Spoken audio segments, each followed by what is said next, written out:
Matumal po ba ang inyong negosyo? Lagi po kayong nangungutang at hindi nyo malaman kung paano kayo makakabayad. Mainam mga bossing ko na magsabit kayo ng ganito sa inyo po main door. Ang dulot nito mga bossing ko ay masaganang pamumuhay, ang dulot nito ay swerte. Kapag matumal din ang inyo po negosyo, magsabit ka ng ganito sa inyo po negosyo at tutulungan kayo nito para araw-araw na magkaroon ka ng malaking benta. Ngayon pa mga bossing ko, kapag natapos yung taon, kung ano yung pinagsabitan nyo nito, ang gagawin nyo po dito mga bossing ko ay ganito ha. Ipapagpag nyo po ito sa pintuan, sabihin nyo, pasok ang swerte, pasok ang swerte. Pag tapos na ang taon. Halimbawa, gagawin nyo po ito ng December 31 kasi magpapalit ka ng panibagong ganito.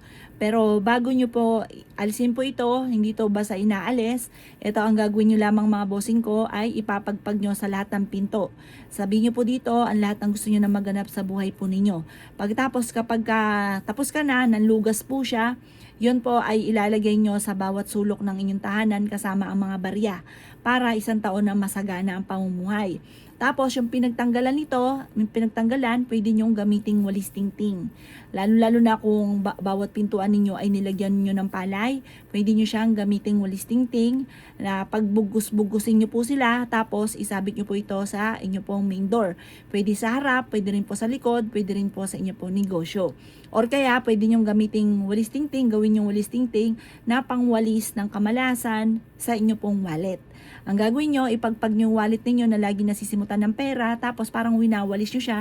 Sabihin nyo po, inaalis yung lahat ng kamalasan sa wallet ninyo at puro swerte lang ang wini-welcome ninyo, puro pera lamang wini-welcome ninyo sa wallet ninyo, sa bag ninyo at sa inyong kaha. Ganon ang gagawin nyo ng mga sikreto. Tapos mga bossing ko, pwede rin naman po sa bawat sulok ng inyo po negosyo, yung pinagtanggalan nitong bigas ng palay mga bossing ko, ilagay sa bawat sulok ng inyong negosyo at taluan nyo po ito ng barya.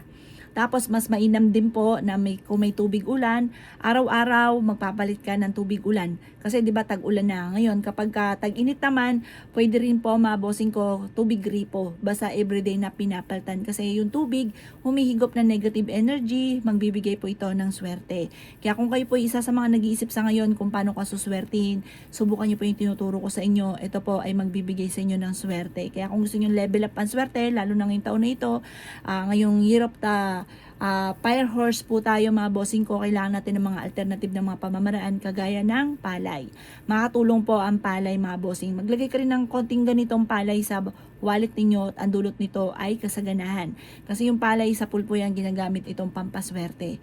Kaya kung kayo po'y maraming palay, pwede nyo gamitin ito or gawing walis tingting at ito po ay magbibigay sa inyo ng pampasok or panghatak ng swerte lalo na sa pera.